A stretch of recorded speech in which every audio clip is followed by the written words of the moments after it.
So song lyrical song ಬಿಟ್ಟರು ಮಿಡ್ಲಲ್ಲಿ ಅಲ್ಲಲ್ಲಿ ಸಣ್ಣ ಪುಟ್ಟ ವಿಡಿಯೋ ಕ್ಲಿಪ್ಸ್ ಇತ್ತು. ಆನಂತರ ಒಂದು ಮೇಕಿಂಗ್ ವಿಡಿಯೋ ಬಿಟ್ಟರು.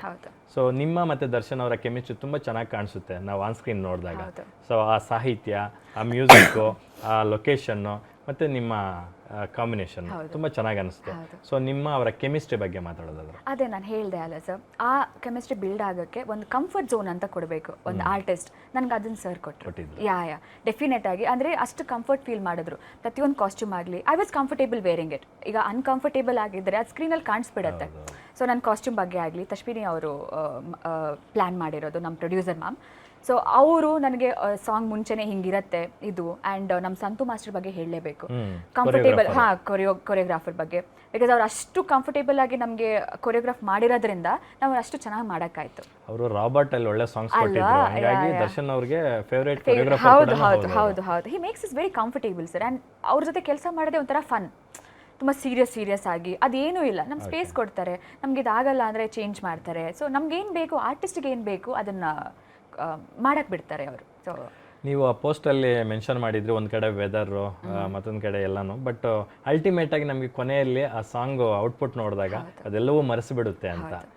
ಸೊ ಅದಕ್ಕೆ ಮೇನ್ ಕ್ರೆಡಿಟ್ ನಮ್ಮ ಕೊಡಬೇಕು, ಸುಧಾಕರ್ ಸರ್ಗೆ. ತುಂಬ ಮುದ್ದಾಗಿ ತೋರಿಸಿದ್ದಾರೆ, ತುಂಬ ಮುದ್ದಾಗಿ ತೋರಿಸಿದ್ರು. ಅಂದರೆ ನನಗೆ ಆಗ್ತಾ ಇತ್ತು, ಬಿಕಾಸ್ ಅಲ್ಲಿದ್ದ ಪರಿಸ್ಥಿತಿಗೂ ಆನ್ ಸ್ಕ್ರೀನ್ ನೋಡೋಕ್ಕೂ ತುಂಬ ವ್ಯತ್ಯಾಸ ಇದೆ. ಏನೂ ಇಲ್ಲ, ಆರಾಮಾಗಿ ಹೋಗಿ ಡ್ಯಾನ್ಸ್ ಮಾಡ್ಕೊಂಡು ಬಂದಂಗಿದೆ, ಹಂಗಿರಲಿಲ್ಲ ಅಲ್ಲಿ. ಎಲ್ಲರೂ ತುಂಬ ಕಷ್ಟಪಟ್ಟು ಕೆಲಸ ಮಾಡಿದ್ದೀವಿ ಅಲ್ಲಿ. ಆ ಬಿಸಿಲು, ಅಂದರೆ ಆ ಮೇಕಪ್ ಇರಬೇಕು ಆ್ಯಂಡ್ ಆ ಡ್ರೆಸ್ಸನ್ನ ಕ್ಯಾರಿ ಮಾಡಬೇಕು, ತುಂಬ ಥಿಕ್ ಮೆಟೀರಿಯಲ್ ಅದು. ಸೊ ಅದನ್ನೆಲ್ಲ ತಲೆಯಲ್ಲಿ ಇಟ್ಕೊಂಡು ಮಾಡಿದಾಗ, ಬಟ್ ಅದೇ ಹೇಳಿದೆ ಅಲ್ಲ ಸರ್, ಸ್ಕ್ರೀನಲ್ಲಿ ನೋಡಿದಾಗ ಖುಷಿ ಆಗುತ್ತೆ. ಅಷ್ಟು ಕಷ್ಟಪಟ್ಟಿದ್ದಕ್ಕೂ ಸಾರ್ಥಕತೆ ಅಂತ ಸಿಕ್ತು ಅದನ್ನು ನೋಡಿದಾಗ. ಬಟ್ ಅದೆಲ್ಲ ಕ್ರೆಡಿಟ್ ಕೂಡ ನಮ್ಮ ಟೀಮಿಗೆ ಕೊಡಬೇಕು ಸರ್. ಅದ್ಭುತವಾದಂಥ ಟೀಮ್ ನಮ್ಮದು. ನಮ್ಮ ಪ್ರಕಾಶ್, ನಮ್ಮ Sudha sir and Ashwini ma'am ಅವರು ಆ್ಯಂಡ್ ಎಲ್ಲ ಕ್ರ್ಯೂ ಹುಡುಗರು. ಪಾಪ ಅವರಿಲ್ಲ ಅಂದರೆ ನಾವೆಲ್ಲ. So entire credit goes to them sir, ಹುಡುಗರಿಗೆ ಪಾಪ ಎಸ್ಪೆಷಲಿ. ನೀವು ಆ ಪೋಸ್ಟ್ ಮಾಡಿದ್ರಲ್ಲ, ಆ ಪೋಸ್ಟಲ್ಲಿ ದರ್ಶನ್ ಅವರ ವ್ಯಕ್ತಿತ್ವದ ಬಗ್ಗೆನೂ ಒಂದು 4 ಸಾಲು ಬರ್ತಿದ್ರಿ. ಅವ್ರ ಫ್ಯಾನ್ಸ್ ಎಲ್ಲ ತುಂಬ ಅದನ್ನು ಶೇರ್ ಮಾಡ್ತಾ ಇದ್ರು. ಸೊ ಅದ್ರ ಬಗ್ಗೆ ಹೇಳೋದು ನಿಜ ಸರ್. ನಾನು ಅದರಲ್ಲಿ ಬರ್ದಿರೋದ್ರಲ್ಲಿ ಒಂದು ರ್ಯಾಂಡಮ್ ಆಗಿ ಅವ್ರನ್ನ ಅಪ್ರಿಷಿಯೇಟ್ ಮಾಡಬೇಕು ಅಂತ ಬರ್ದಿರೋದಲ್ಲ ನಾನು. ಅವ್ರು ಹಂಗಿದ್ರು ನಾನು ಅದನ್ನು ಬರಿಬೇಕಾಯ್ತು. ಬಿಕಾಸ್ ನನಗಷ್ಟು ಖುಷಿ ಆಯಿತು ಅವ್ರ ಜೊತೆ ಇದ್ದು. ಇಂಥ ವ್ಯಕ್ತಿನ ಇವರು ಅಂತ ಅನಿಸ್ಬಿಡ್ತು ನನಗೆ. ಸೊ ಅದ್ರ ಮೇಲೆ ನಾನು ಬರ್ದಿರೋದು ಸರ್ ಅದು. ಅವ್ರ ಹಾರ್ಡ್ ವರ್ಕ್, ಅವ್ರ ಡೆಡಿಕೇಶನ್, ಸಿನಿಮಾಗೋಸ್ಕರ ಅವ್ನು ಏನೇನು ಮಾಡ್ತಾರೆ ಅವರು, ಅದನ್ನೆಲ್ಲ ನಾವು ಕಲಿಬೋದಲ್ವಾ ಸರ್. ನಾವು ಹಿಂಗಿದ್ರೆ ಮೇ ಬಿ ಅವ್ರ ಲೆವೆಲ್ಗೆ ಅಲ್ಲದೆ ಇದ್ರೂ ರೀಚ್ ಆಗ್ತೀವಿ, ಜನರ ಮನಸ್ಸಲ್ಲಿ ಕೂರ್ತೀವಿ ಅನ್ನೋದನ್ನು ಅವ್ರು ತೋರಿಸ್ಕೊಟ್ರು ನನಗೆ.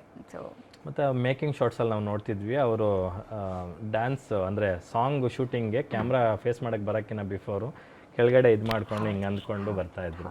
ನೀವು ಕ್ಲಾಸಿಕಲ್ ಡ್ಯಾನ್ಸರ್ ಆಗಿದ್ದೀರಾ, ಸೊ ಅದ್ರ ಬಗ್ಗೆ ಅಂದರೆ ಅದು ಸರ್ ಅವ್ರು ಕೊಡೋ ಬೆಲೆ. ಅವರು ಕ್ಯಾಮ್ರಾ ಕೈ ಮುಗಿದೆ, ಅದೆಲ್ಲ ಆರ್ಟಿಸ್ಟ್ಗಳು ಮಾಡ್ತಾರೆ. ಬಟ್ ಇವರಂತೂ ಮರ್ಯಾದೆ ಇಲ್ಲ. ಶುರು ಮಾಡ್ಬೇಕಾದ್ರೆ ಕ್ಯಾಮ್ರಾ ಕೈ ಮುಗಿ ಶುರು ಮಾಡ್ತಾರೆ, ಮುಗಿಸ್ಬೇಕಾದ್ರೆ ಕ್ಯಾಮ್ರಾ. ನಮ್ಗೆ ಅದೇ ದೇವ್ರಲ್ವಾ ಸರ್. ಸೊ ಡ್ಯಾನ್ಸ್ ಕೂಡ ಭೂಮಿ ತಾಯಿಗೆ ನಮಸ್ಕಾರ ಮಾಡಿನೇ ನಾವು ಸ್ಟಾರ್ಟ್ ಮಾಡೋದು. ಅವ್ರ ಅಪ್ಪಣೆ ಇಲ್ಲದೆ ನಾವು ಏನು ಮಾಡೋಕ್ಕೆ ಸಾಧ್ಯ. ನಾನು ಅಷ್ಟೇ, ಅಲ್ಲಿ ಸಮುದ್ರ ಇಳಿಯೋಕ್ಕಿಂತ ಮುಂಚೆ ಅದ್ರ ಪರ್ಮಿಷನ್ ತಗೊಂಡು, ಅದ್ರ ಅಪ್ಪಣೆ ತಗೊಂಡೇ ನಾವು ಮಾಡಬೇಕಾಗತ್ತೆ. ಯಾವ ಜಾಗಕ್ಕೆ ಹೋಗ್ತೀವಿ ಅದಕ್ಕೆ ನಾವು ರೆಸ್ಪೆಕ್ಟ್ ಕೊಡೋದು ಅಷ್ಟೇ ಇಂಪಾರ್ಟೆಂಟ್ ಆಗುತ್ತೆ ಅಲ್ವಾ ಸರ್. ಯಾವ ಕಲೆನ ನಾವು ಮಾಡ್ತೀವಿ ಅದಕ್ಕೆ ಅಷ್ಟೇ ಬೆಲೆ ಕೊಡಬೇಕಾಗತ್ತೆ. ಅದಕ್ಕೆ ಅದರದ್ದೇ ಆದಂಥ ತೂಕ ಇರುತ್ತೆ.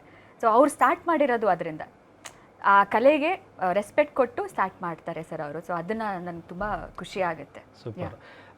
ರಚನಾ ರೈ ಅವರ USP ಪಾಯಿಂಟ್ಸ್ ಏನು ಅಂತ, ಯೂನಿಕ್ ಸೆಲ್ಲಿಂಗ್ ಪಾಯಿಂಟ್ಸ್ ಏನು ಅಂತ?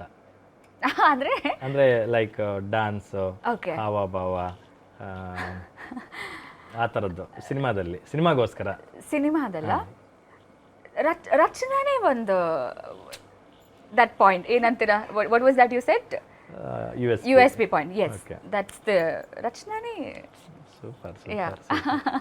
ಇನ್ನೊಂದು ವಿಡಿಯೋ ಒಂದು ವೈರಲ್ ಆಯಿತು. ದರ್ಶನ್ ಅವ್ರಿಗೆ ಬ್ಯಾಕ್ ಪೇನ್ ಇದ್ದರೂ ಕೂಡ ರಚನಾ ಅವ್ರನ್ನ ಹೊತ್ಕೊಂಡು ಹೋಗುವಂಥ ಒಂದು ಸೀನಲ್ಲಿ ಬ್ಯಾಕ್ ಪೇನ್ನ ತಡೆಯೋಕ್ಕಾಗದೆ ಅವ್ರನ್ನ ಕೆಳಗಡೆ ಇಳಿಸಿ ಇಮಿಡಿಯೇಟ್ ಅವರು ಫ್ಲೋರ್ ಮೇಲೆ ಮಲಗಿಬಿಡ್ತಾರೆ. ಅವ್ರು ಲೈಟ್ ಬಾಯ್ ಆಗಿದ್ರಂತೆ ಅಂತ ಎಲ್ಲರೂ ಹೇಳ್ತಾರೆ. ಆ ಲೈಟ್ಗೆ ಹಿಡಿಯುವಂಥ ಒಂದು ಮ್ಯಾಟ್ನೇ ಕೆಳಗಡೆ ಹಾಕ್ಬಿಟ್ಟು ಅದ್ರ ಮೇಲೇ ಮಲಗಿಸಿದ್ರು. That was a very painful moment ಅಂತ. Very painful because see sir, ಆ ಸೀನ್ ಅಲ್ಲಿ ಬೇಕಿತ್ತು ಸರ್. ಎಲ್ಲರೂ ಹೇಳಿದ್ರು ಬೇಡ ಅಷ್ಟು ಕಷ್ಟ ಆಗುತ್ತೆ ನಿಮಗೆ, ಬೇಡವೇ ಬೇಡ. ಅವ್ರಿಗೆ ಅದ್ರ ಎಸೆನ್ಸ್ ಗೊತ್ತು. ಒಂದು ಸೀನ್ ಕ್ಯಾನ್ಸಲ್ ಆದರೆ ಅದ್ರ ಹಿಂದೆ ಬರ್ದಿರುವಂಥ ಅವ್ರ ಶ್ರಮ ಇರತ್ತಲ್ವ ಸರ್, ಅದೆಲ್ಲ ವ್ಯರ್ಥ ಆಗಿಬಿಡತ್ತೆ. ಸೊ ಬೇರೆ ಸೀನ್ ಮಾಡ್ಕೊಳ್ಳಲ್ಲ ಅಂತಲ್ಲ, ಬಟ್ ಸಿನಿಮಾಗೆ ಏನು ಅದು ಬೇಕಿತ್ತು. ಅದು ಸುಮ್ಮನೆ ರ್ಯಾಂಡಮ್ ಆಗಿ ಚೆನ್ನಾಗಿ ಕಾಣಿಸುತ್ತೆ, ಹಂಗೆ ಕಾಣಿಸುತ್ತೆ, ಅದು ಅಲ್ಲಿ ಬೇಕಿತ್ತು. ಸೊ ಸರ್ಗೆ ಅನ್ನಿಸ್ತು ಅದನ್ನು ತೆಗಿಯೋದು ಬೇಡ, ನನ್ನ ಪ್ರಯತ್ನ ನಾನು ಮಾಡ್ತೀನಿ ನೋಡೋಣ. ಬಟ್ ಪಾಪ ಆಗಿಲ್ಲ ಅವ್ರಿಗೆ.